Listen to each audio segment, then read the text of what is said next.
Hi guys! Mon Montenegro.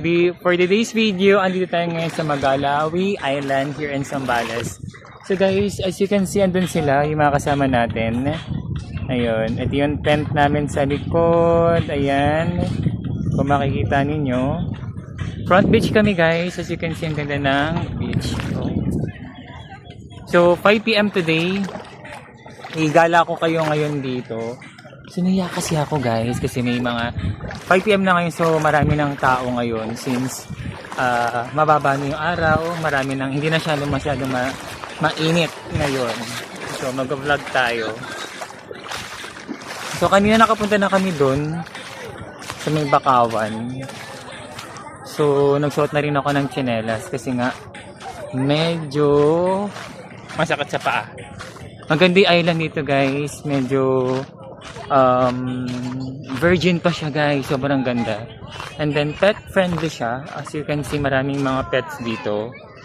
Ayan o, tingnan nyo guys, ayan mga pets, mga dogs talaga siya guys na alagain. Ayan, as you can see the dogs.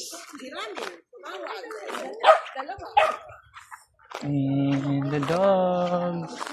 Choo-choo.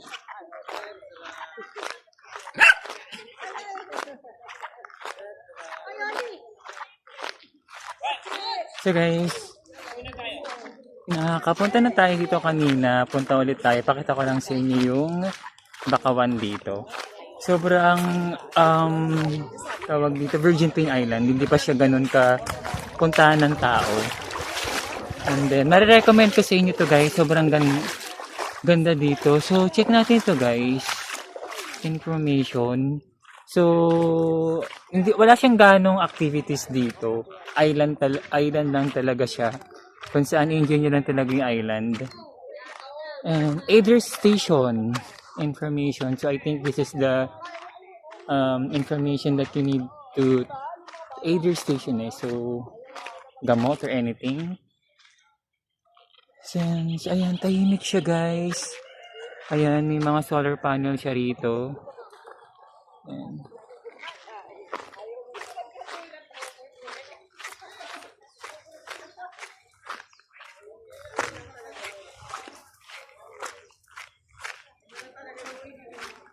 Ayan, so tahimik yung dagat. As you can see, hindi siya maalon. Dito kami nag-picture kanina, picture. Naisip ko mag-vlog ngayon kasi wala pa ako na-vlog. Siguro dumating kami rito ng 10 AM Manila time, hindi na ako nakapag-vlog. Sobrang nakaka-enjoy kasi yung mga tao dito guys, sobrang masaya yung mga kasama ko talaga dito. Sila Jack, sila Mina, sila Sheena, sobrang nakaka-enjoy. Hindi ko na mamalayan na kailangan ko pala mag-vlog para makita ninyo itong lugar na to. So highly recommended to guys. May sandbar doon. Hindi na namin natuloy pumunta doon kanina kasi medyo pataas na or pa-high tide na siya kanina. As medyo mataas yung tubig kanina, sa low tide na siya ngayon. Ayan. Hindi kasi ako marunong lumangoy guys. So talaga sa pangpang lang talaga ako. Kung makita niyo sa pangpang lang talaga ako naglalakad. Medyo pagod na ako. Sobrang tawanan na ng tawanan. In-enjoy lang namin yung place. So guys, share ko lang sa inyo na ito lang yung time nakapag-unwind ako.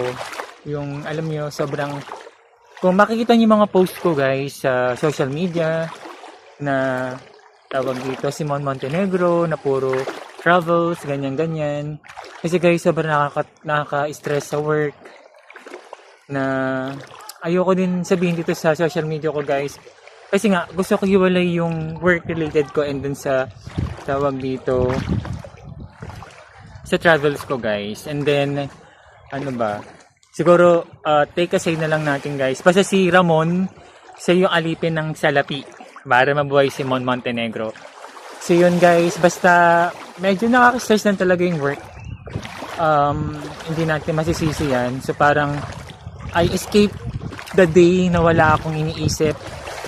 I'm not using the alarm clock and I'm not using a gummies for my or melatonin gummies Kasi gumagamit ako ng melatonin gummies guys para makatulog. Guys, ayun o, may sunburn na dun. Medyo, ayan o, kung makita nyo may sunburn na dyan. Medyo palapit na yung tubig. Ayan. Wala siyang masyadong activities dito guys, kung mapapansin nyo. Ano lang talaga siya, hindi nyo lang talaga yung island. Yung peaceful essence niya. Ayun. Nagustuhan ko siya siguro 10 out of 10 na dapat I recommended ko sa inyo na pumunta kayo dito. Ayun. Sana makapunta kayo dito guys. Ayan, check natin yung sunburn. Kasi dapat pupuntahan namin to. Yung sunset, wala rito yung sunset sa kabila yata.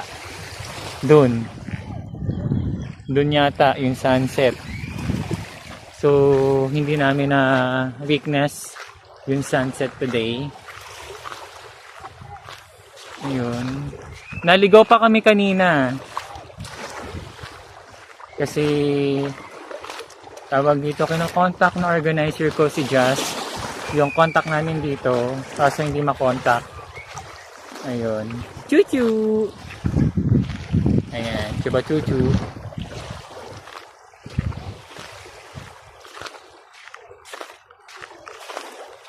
Ganda yung place guys, promise. Siguro hindi ako masyado makakapag-vlog. Sobrang in-enjoy ko yung place. Kasi nga talaga sobrang nakaka-stress yung work.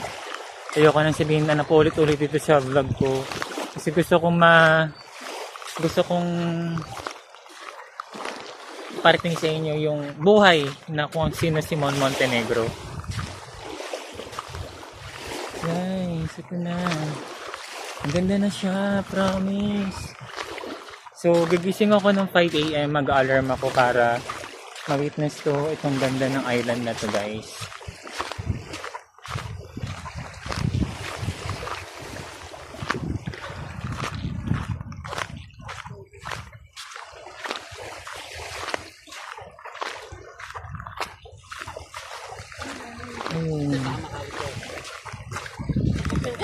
Buti nakita ko po. Sige po. Ayan.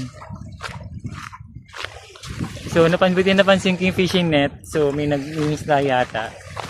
So, tuloy-tuloy lang kasi ako habang nagbablog. Guys, ang ganda!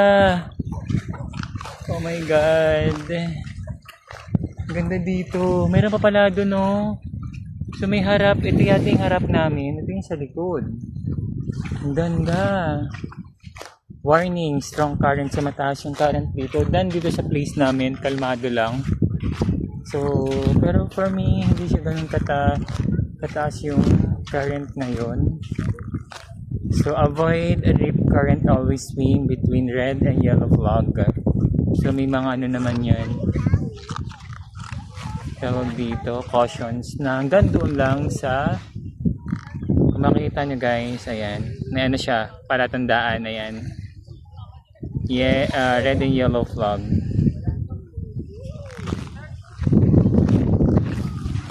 Ito yung outfit ko guys, kung makikita nyo. So peaceful lang talaga yung place. For me, kung gusto nyo lang talaga mag-unwind, ito yung, ang ganda guys, as you can see. Gusto ko magstay dito, wait lang, kasi gusto ko pa mag-vlog. Kaya yung mga lokal dito guys, there are, hindi ko alam kung ano ginagawa nila.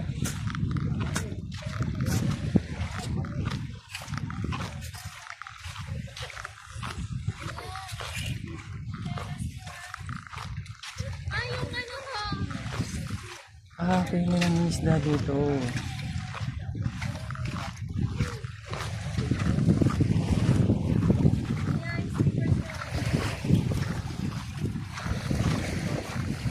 They're using a net or as you can see guys, ito lang yung shore namin. Ito lang yung shore na yung naapakan ko. And then ito lang kagad yung palatandaan na hindi na kagad kami pwedeng pumunta po dun sa kabila kasi may warning na mataas yung current dito. Kung mapapansin nyo guys, oo nga, mataas yung current dito, or oo nga no, Iba yung ano, magalaw yung tawag dito, yung dagat. Yun yung napansin ko dito guys. As you can see, ang lapit to. Ang lapit sa akin. Ang ganda. Kung sino yung napansin nyo sa likod ko, oh. Ganda ng place. Ganda ng place, promise. Pero pupunta ulit ako dito bukas.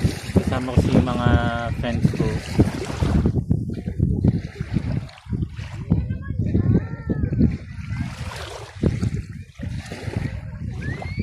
Natulala ako. Hindi kasi parang sobrang nakaka-relax yung place talaga.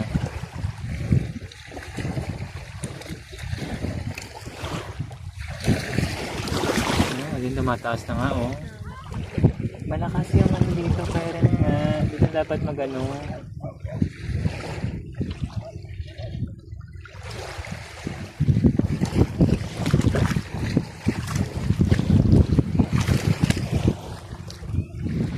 Ang lapit oh. Ito yung pako guys oh.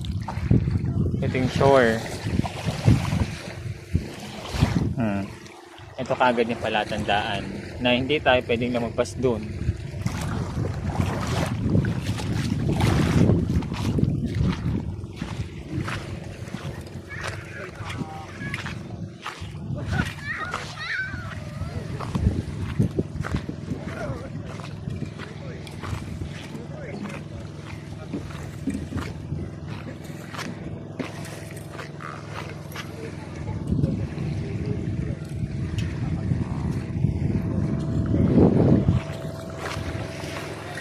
Ganda, promise.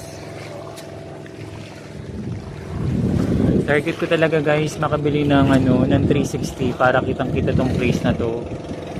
Ganda oh. Ikot natin na.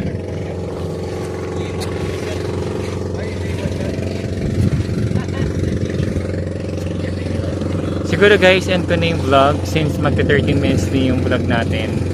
And ko na, bye bye guys! Sana mapunan niyo pa yung aking other vlogs. Bye bye!